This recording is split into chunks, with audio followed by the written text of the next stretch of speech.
현재 일본에서는 드라마 사랑의 불시착을 계기로 4차 한류라는 말이 회자됩니다.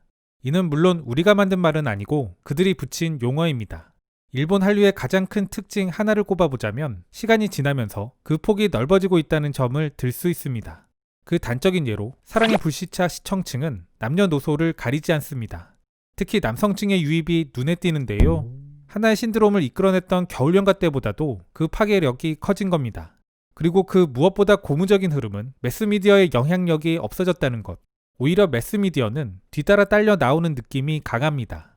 한일 관계가 나빠지면서 한국 관련 컨텐츠는 부정적 시사 컨텐츠를 제외하고는 공중파 등에서 거의 전멸하다시피 합니다. 다만 음악의 경우 약간 그 양상은 달랐는데요. 젊은 층을 중심으로 유튜브 등을 통한 소비가 이어졌고 이것이 3차 한류를 이끈 원동력이 되기는 했습니다. 그럼에도 불구하고 이는 한류 팬층에 국한된 현상이었기 때문에 그 한계는 분명했습니다. 그런데 드라마 사랑의 불시착은 매스미디어를 통해 방영하지 않았음에도 이례적으로 신드롬급 인기를 일으키고 있는 것. 넷플릭스에서 공개된 이후 6개월여가 지난 지금도 여전히 일본 넷플릭스 상위권에 머물고 있는 게 이 드라마입니다. 과거 겨울연가가 그러했듯 사랑의 불시착은 또 다른 한국 드라마들의 연이은 히트를 만들어내고 있기도 합니다. 그렇다면 그들이 열광하는 사랑의 불시착은 어떤 요인 때문에 인기를 얻고 있으며 이것이 일본 사회에 던지는 의미는 무엇일까? 오늘은 이러한 질문들에 대한 답을 하는 기사를 가져와 봤는데요.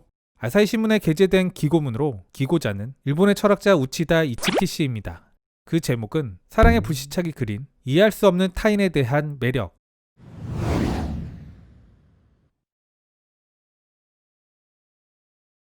철학가 우치다 이츠키 씨는 한국 드라마 사랑의 불시착에 빠진 사람들 중 하나다. 그에게 이 작품에 대한 평가를 부탁했을 때 그는 다음과 같이 말했다. 남북관계를 다룬 이야기로 획기적인 의미를 가지고 있습니다. 이 한국의 드라마를 통해 우리는 도저히 이해할 수 없을 것만 같았던 타인과의 공생을 생각하고 그 방법을 배울 수 있을 겁니다. 사랑의 불시착은 그런 재료인 겁니다. 한국 사람과 북한 사람 사이의 사랑과 연대, 이를 소재로 한 작품은 이전에도 있었다. 그러나 북한에서의 평범한 삶까지 주목받은 것은 이번이 처음.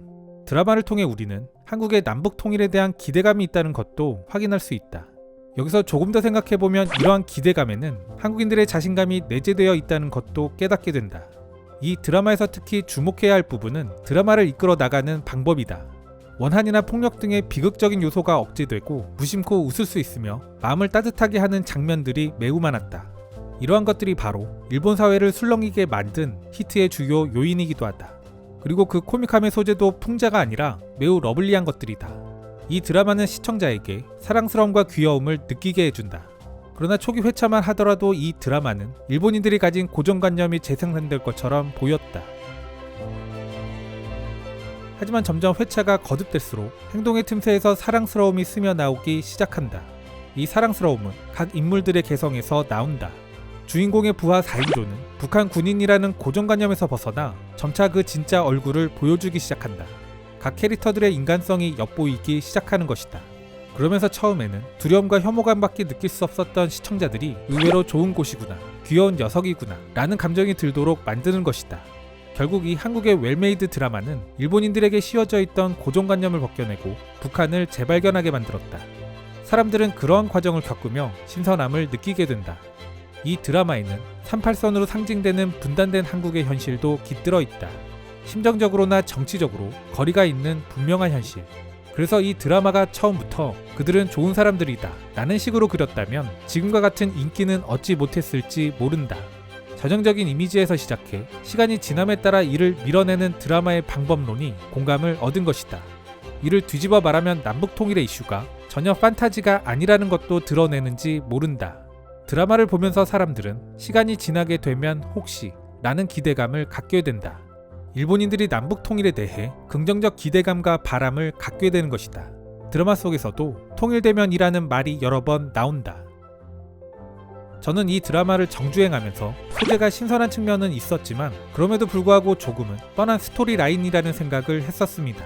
그렇다고 이 드라마가 재미없다는 건 아니지만 특별할 것도 없다는 생각이었는데요. 그런데 일본의 사랑의 불시착 관련 분석 기사들을 보면 고정관념을 깨주는 것에서 신선함을 느낀다는 문구들을 흔하게 볼 수 있었습니다. 이는 역설적으로 일본 사회가 얼마나 북한을 악마화해왔는지 이런 것도 새삼 느끼게 됩니다. 물론 이는 우리 사회도 마찬가지긴 하지만 그럼에도 우리는 그곳에 사람이 산다라는 생각들은 최소한 한다고 봅니다. 일본 사회는 그런 인간적인 느낌조차 미미한 것. 한국 재벌가 딸과 북한 엘리트 장교의 연애 이야기. 이러한 설정이 리얼리티와는 거리가 멀게 느껴질지 모른다.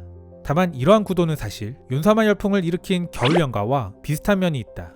그 키포인트는 시청자가 남자든 여자든 간에 관계없이 자신의 관점을 여주인공 윤세리에 고정한 후 남주인공을 보는 것이다.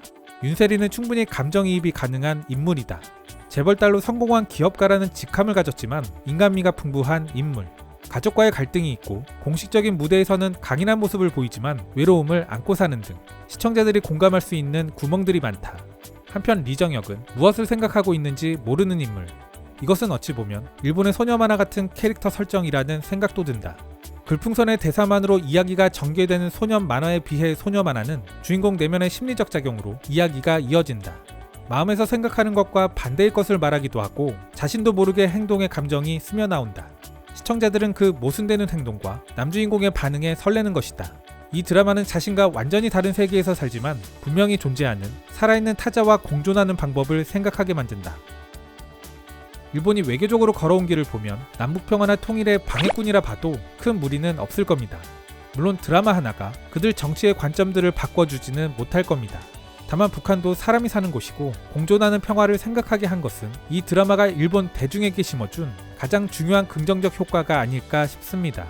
기고자는 이러한 공존에 대해 이야기합니다.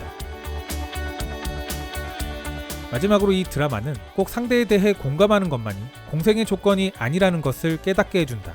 잘 이해할 수 없고 공감하지 못해도 상대에 대해 매력을 느낄 수 있다. 상대를 회피하지만 않는다면, 시간을 좀 더 투자한다면 어떻게든 공존해 나갈 수 있다. 이는 상대에 대해 잘 몰라도 크게 상관없다. 최근 우리 사회는 관용과 상상력이 결여되어 있다는 지적이 많다. 이는 어찌 보면 우리가 문제를 직접 대면하기보다는 회피하기 때문일지 모른다. 그런 의미에서 사랑에 불시착에 중독된 사람들이 일본에 많다는 것은 재미있는 현상이다. 한반도의 남북관계에 대한 이야기는 일본에서는 매우 장애물이 높은 것이 현실이다. 실제로 한반도에 대해 이야기하면 한국, 북한과의 트러블들에 대한 수많은 부정적인 반응들을 쉽게 들을 수 있다. 그런데 이번의 이슈는 소설이기에 평소 한반도에 대해 예민하게 반응했던 사람들조차도 사랑 이야기로 쉽게 한반도 이야기를 시작한다. 그리고 이를 통해 정치와 경제, 그리고 역사 문제로 이야기를 이어가며 그들과의 문제를 대면한다. 그런 의미에서 나는 한반도와의 공존을 고민하게 만들어준 사랑의 불시착의 공적이 크다고 생각한다. 일본 한류의 중심지 시노쿠보 거리. 이곳은 한류 유행에 따라 참 다양한 모습으로 변화된 곳입니다. 과거 중년 여성들 중심의 거리에서 3차 한류 이후에는 10대 한류 팬들의 성지처럼 변했습니다. 이제는 4차 한류 붐이 일면서 더 크게 붐비는 곳이 됐는데요. 시노쿠보와 불과 도로 하나 차이로 있는 신주쿠 가부키초는 썰렁해지기까지 했습니다. 이를 루포 형식으로 조명한 기사가 일본 내에서 나올 정도. 저는 한일 간 깊은 골이 이런 한류붐이 있다고 해서 쉽게 메어질 거라 기대하지는 않습니다. 일본의 정치가 구구화에서 벗어나지 않는 한 그 스탠스에 큰 변화가 생기지는 않을 거라 봅니다. 그럼에도 불구하고 이러한 문화 유행은 그 관계를 조금은 연성화시키는 데 도움이 되지 않을까 싶습니다. 저는 일본이 윈윈의 관계를 만들어가지는 못하더라도 최소한 방해꾼이 되지 않았으면 좋겠습니다. 우리의 국익을 키워나가는데, 남북이 평화를 만들어가는데 장애물이 되지 않는 것. 이는 연성화된 관계가 아주 조금이나마 기여할 수 있는 여지가 있지 않을까.